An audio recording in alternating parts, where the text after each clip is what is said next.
골로새서 교인들을 향한 기도의 내용을 소개한 바울은 이제 예수 그리스도에 대해 설명하고 있습니다. 다른 편지들에는 단편적으로 나타나고 있는 그리스도론이 여기에서는 분명하고 체계적으로 언급되어 있지만 신학적으로는 해석상에 많은 견해들이 있습니다. 그게 창조에서 그리스도의 어떤 대신과 구속에서 그리스도의 어떤 대신과 그것으로 나누어지는데 전체적으로는 그리스도의 특징들이 6가지가 언급되고 있죠. 보이지 않는 하나님의 형상이 나옵니다. 외형적으로는 닮았다는 명백한 의미 이상으로의 표현인데요. 그리스도는 근본 하나님 본체이시고 하나님 그 자체이시고 하나님의 현현이시다입니다. 모든 피조물보다 먼저 나신 분이다인데요. 먼저 나신 분은 그리스도께서 시간적으로 모든 피조물들이 있기 전에 먼저 계셨고 그 지위에 있어서 모든 만물을 지배하시는 주권자이심을 나타내는 것이죠. 그리스도는 먼저 창조되신 처음 피조물이 아니시고 구약 성경에는 메시아가 먼저 나신 자로 불리우고 있는데 여기에서는 그리스도를 먼저 나신 분이라고 말함으로써 그리스도가 메시아임을 분명히 얘기하고 있는 것입니다. 모든 것이 그분 안에서 창조됐기 때문이다라고 하는데 앞에 모든 피조물보다 먼저 나신 분입니다에 대한 증거입니다. 사실상 모든 것들은 그분 안에서 그분에 의해 그분을 위해서 창조되었기 때문이죠.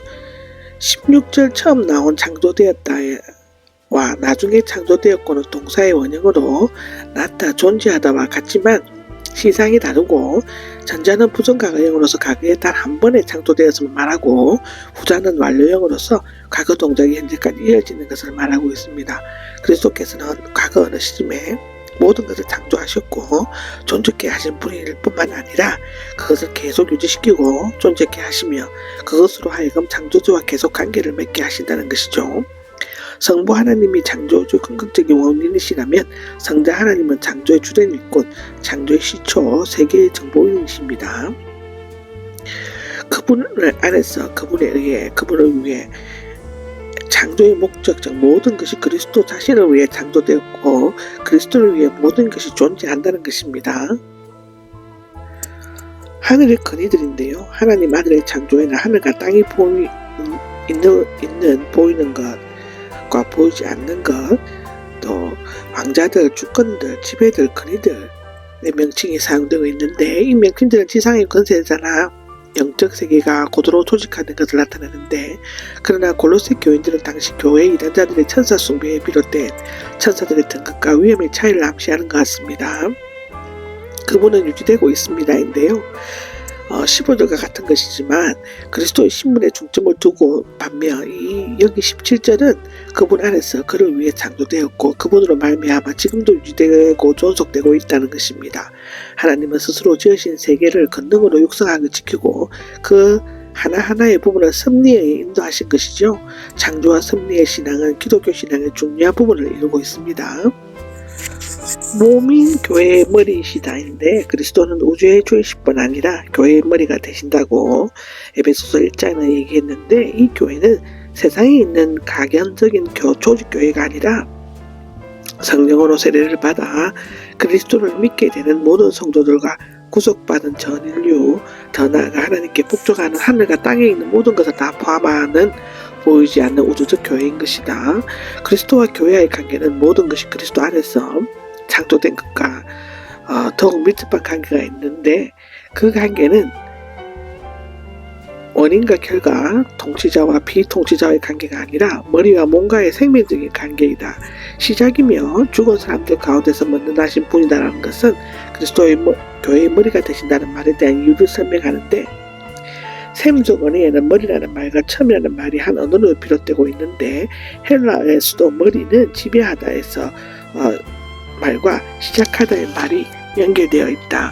그리스도는 죽은 자로부터 부활하사 다시 죽지 않으심으로써 잠자는 자들의 첫 열매가 되셨고 죽음에 대해 승리를 선언하셨다.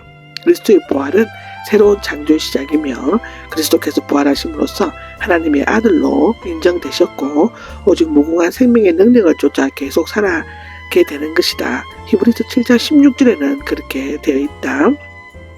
여기 먼저 나신 분은 15절에 먼저 나신 분과 같은 것이고 15절에 먼저 나신 분은 모든 피조물보다 먼저 나신 분, 첫 아들이신 데 비해 여기에 먼저 나신 분은 그리스도의 부활에서 이루어지기 시작한 새 창조의 세계에서 그리스도로 시작하시고 첫 아들이시며 따라서 모든 것 가운데서 첫째가 되신다는 것이다. 하나님께서 모든 충만으로 그리스도 안에서 머물게 있기를 기뻐하셨다라고 19절에 얘기하는데 원문에는 왜냐하면이가 있으며 앞절에는 그리스도께서 모든 것을 가운데 첫째가 되시는 이유를 밝히고 있으며 신약성경에서 가장 강력하게 그리스도의 신성에 대해서 진술하고 있다. 골로새서의 중심단 한가운데인 충만은 이곳과 2장 9절에서 온전히 충만한 신성에 나오고 있고 동사형은 몇 군데 사용되고 있다. 충만은 완성의 의미를 가지고 있고 하나님의 존재, 시간, 그리스도 안에 있는 은혜 등에 광범위하게 사용되는데 모든 충만은 문법적으로 두 가지 해석이 가능하고 주격으로 볼 때는 동사 기뻐하셨기 때문이다 주어가 되고 모든 충만의 대응은 하나님의 속성과 권능의 전부 기뻐하셨다 라고가 된다. 목적격으로 볼 때는 머물러 있다. 즉 영원히 머물다 이 주어가 되고 하나님이 기뻐하셨고 이 주어가 되어 하나님께서 모든 충만이 그리스도 안에 머물러 있기를 기뻐하셨다는 의미가 되는데 이 충만하고 완전한 신성이 그리스도 안에 영원히 함께 머물 수 있다는 것은 그리스도께서 첫째가 되시는 영원한 충분한 원인이 근거가 되는 것이다. 그 아들이 기뻐하셨기가 나오는데 앞절에서는 그리스도가 모든 것의 근원이 되시고 모든 충만으로 채워져 있다라고 언급되었고 여기에서는 하나님의 충만이신 그가 모든 것을 하나님과 하야시키는 중보자이신 것이 밝혀지고 있는데 여기에서 네 가지 점에서 유의해야 할 점이 있다. 첫째는 예수님께서 오신 목적이고 하나님과 사람과의 사이에 있는 불화와 분열, 부조화를 고치고 둘 사이의 다리를 놓기 위함이다. 둘째로는 이런 말미암아 평화를 이루셨는데 부정강화는 단일화적으로 성취된 평화에 대해서 말하고 있고 세 번째로는 화해하는 것이다. 이 화해는 화목하다와 혼합하다 다시와의 합성어인데 그리스도의 십자가의 피로 행하여졌는데 이것은 하나님께 원수된 자들을 믿음을 통해 그리스도의 친구와 하나님의 자녀가 되게 함을 말하는 것이다. 에베소서 2장 11절과 19절에 나온다. 그러나 사람들이 하나님과 화하게 된 것이 하나님께서 사람들과 화해하신 것이 아니다. 왜냐하면 하나님을 떠난 것은 사람이며 따라서 사람들이 하나님께로 돌아와야만 하기 때문인 것이다. 네 번째로는 화해의 범위에 대해서 얘기하는데 인간에 한한 것이 아니라 하늘에 있는 것들이나 땅에 있는 것들이나 모든 것들이란 것이다.